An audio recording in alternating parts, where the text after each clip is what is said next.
Ya. Maka patutkah aku mencari hakim selain daripada Allah? Padahal dialah yang telah menurunkan kitab. Ini tolong perhatikan, kalimat yang pertama adalah kitab. Ya. Alladzi anzala ilaikumul kitab. Ya. Tetapi kalimat yang berikutnya apa? Ya. Padahal dia telah menurunkan kitab kepadamu dengan terperinci. Ya. Mufassala itu bisa terperinci, bisa juga jelas, bisa juga sistematik. Jadi Allah menurunkan kitab itu ya perlahan-lahan. Mulai dari fase bintang, fase bulan, betul nggak? Fase matahari, ya kan? Iya, pelan-pelan. Fasenya seperti itu. Oh, begitu kita masuk fase matahari, ya, udah. Wa ma ana minal musyrikin. Terbebas aku dari sifat syirik. Ya kan? Subhanallah.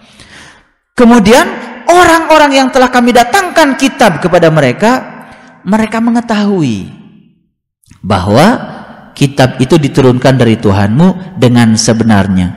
Maka janganlah kamu sekali-kali termasuk orang-orang yang ragu. Ya.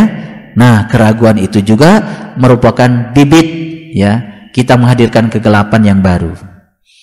Maka kalimat yang selanjutnya adalah watammat kalimatu, telah sempurnalah kalimat Tuhan. Watammat kalimatu rabbika. Sering membaca kalimat ini? Sering, ya. Bismillahirrahmanirrahim. Alhamdulillahi minal jinnati wan nas watammat kalimatu. Ya.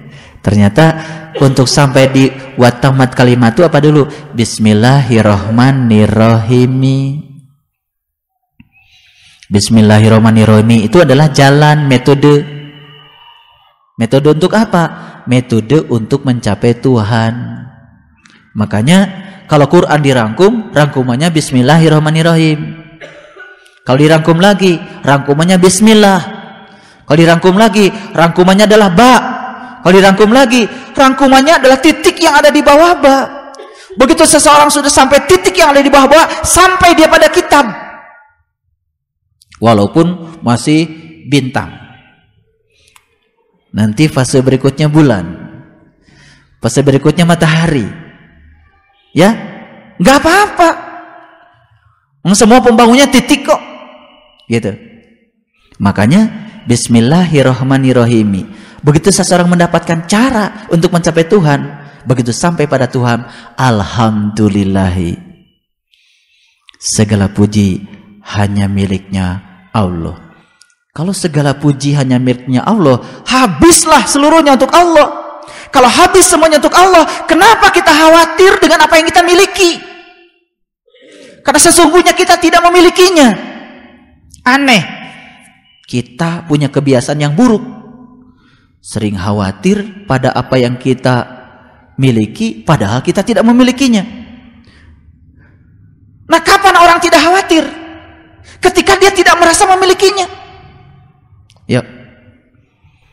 Dulu ketika kita tidak punya mobil, tidak khawatir hilang mobil karena kita tidak memiliki mobil. Oke? Dulu ketika kita tidak punya uang, tidak khawatir kehilangan uang karena kita tidak punya uang. Seharusnya ketika kita pun diberi oleh Allah amanah yang namanya uang, yang namanya mobil, rasa khawatir tidak kehilangan itu harusnya tetap ada. Karena apa? Karena kita tidak berhak untuk takut yang kehilangan yang kita miliki. Oh, kita tidak memilikinya kok. Karena sudah menyatakan alhamdulillahi.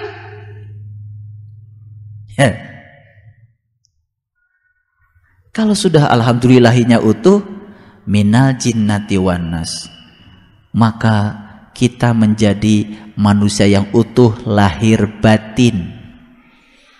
Sudah saya bahas ya, minal jinnati wan nas di episode sebelumnya. Jinnati wan nas jangan dipahami sesuatu yang terpisah. Jinnati wan nas itu ya keutuhan, kesempurnaannya manusia. Jin itu sesuatu yang tersembunyi pada diri kita. Diri kita ada yang lahirnya, ada yang tersembunyi kan? Minal jinnati wan nas, menjadi manusia. Kalau sudah menjadi manusia, wa tammat kalimatu, dan sempurnalah kalimatnya. Sempurnanya kalimat seseorang itu andai dia sudah mengalaminya, merasakannya, menjalaninya, membuktikannya. Nah, sepanjang dia belum mengalaminya, merasakannya, kalimat-kalimat yang dia lontarkan itu kalimat-kalimat dusta, kata Allah di ayat sebelumnya. Ya, dulu juga kan kita dusta. Bilang inni wajjahtu wajhiya lilladzi fataras samawati wal ardh. Bilang aku hadapkan wajah batinku kepada Zat yang telah menciptakan langit dan bumi. Padahal kita belum mengalami pengalaman Nabi Ibrahim. Nabi Ibrahim sebelum mengucapkan kalimat itu kan lihat bintang dulu. Setelah itu lihat bulan. Setelah itu lihat matahari. Setelah fase-fase itu dilalui baru ini wajah tuh. Aneh kita berani mengatakan kalimat itu belum mengalami. Kata Allah di ayat sebelumnya apa? Dusta. Oke. Watamat kalimatu. Saya ingin menyampaikan selamat kepada ayahanda, ibunda dan sahabat-sahabat sekalian yang bisa merasakan kajian hari ini sampai pada kalimat watamat kalimatu, sempurna.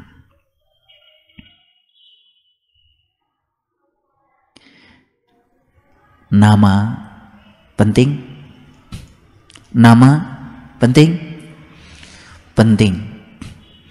Walaupun tidak terlalu penting. Ketika ini diberi nama si A, ini diberi nama si B, diberi nama si C, setelah itu diberi nama lagi. Ini bangsa Indonesia, ini bangsa Amerika, ini bangsa Arab, ini bangsa Afrika. Diberi nama lagi, ini sukunya Sunda, ini sukunya Jawa. Kalau kita tidak sadar, semua nama-nama yang dilekatkan pada diri kita membuat kita semakin tidak pernah sadar kalau kita adalah satu adanya. Betul? Sama seperti ini water, ini air, ini banyu, ini cai, ini air. Begitu melihat huruf-hurufnya lain-lain, kita melihatnya sesuatu yang berbeda. Lalu kita kehilangan kesempatan untuk memaknai yang tidak diberi nama awalnya. Betul? Subhanallah. Beruntunglah mereka yang sudah sampai pada yang tak terjelaskan, yang awalnya tak punya nama. Dan dialah yang meliputi semesta raya ini. Semoga kita menjadi anak-anak cahayanya. Begitu kita menjadi anak-anak cahayanya, maka keberlimpahan akan hadir pada diri kita. Dan setiap saat cuman satu kata, syukur saja. Tidak pernah meminta lagi karena malu, segalanya sudah diberi. Tapi begitu kita bersyukur, malah diberi. Begitu kita tak berpengharapan, malah kita mendapatkan pengharapan.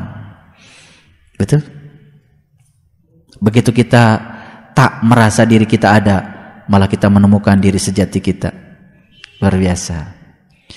Dan jika kamu menuruti kebanyakan orang-orang yang di muka bumi ini, niscaya mereka akan menyesatkan kamu dari jalan Allah.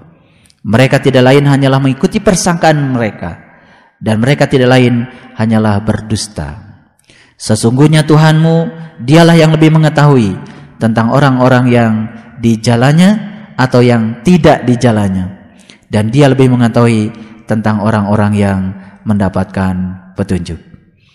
Bapak Ibu, marilah kita sadari bahwa sebetulnya kita tahu kita di jalannya atau kita tidak sedang di jalannya. Kita sangat tahu keadaan kita masing-masing. Setuju? Subhanallah. Maka makanlah binatang-binatang yang disebut nama Allah ketika menyembelihnya, jika kamu beriman kepada tanda-tandanya. Subhanallah. Asal binatang itu disembelih pakai bismillahirrahmanirrahim, ya boleh dimakan.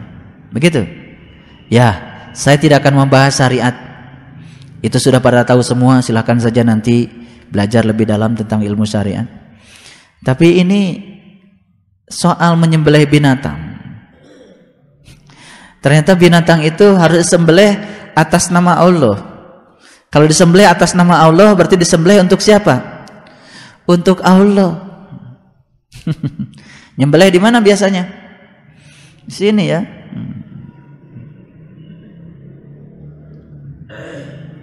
Kalau nyembelihnya bukan dari sini, makanya Siratul Mustaqim itu cuma satu. Manusia sejak zaman Nabi Adam sampai kapanpun modelnya sama. Siratul Mustaqim cuma satu. Cara menyembelihnya pun cuma satu. Kalau cara menyembelihnya selain itu nyembelihnya bukan atas nama Allah. Ya. Makanya kalau nyembelihnya tidak atas nama itu, ilmunya lain-lain nanti. Jadi sakti. Bisa ngalengit dinu caang. Teterak di kadek. Aneh-aneh ilmunya jadinya.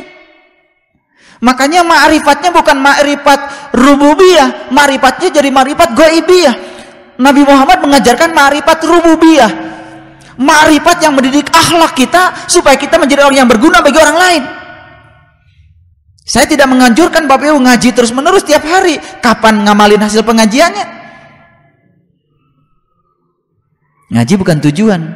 Ngaji itu saran untuk mencapai tujuan. Setelah ngaji di sini berkarya. Bagaimana berkarya dengan cara melepaskan ketidakrelaan. Betul? Berkarya dalam damai. Lain orang yang berkarya dalam damai dengan orang yang berkarya tidak dalam keadaan damai. Sebentar akan saya tunjukkan ayat. Jadi ternyata untuk menuju Darussalam itu fase-fase yang tadi harus dilalui, dan fase yang berikutnya adalah harus makan makanan dari binatang yang disembelih atas nama Allah.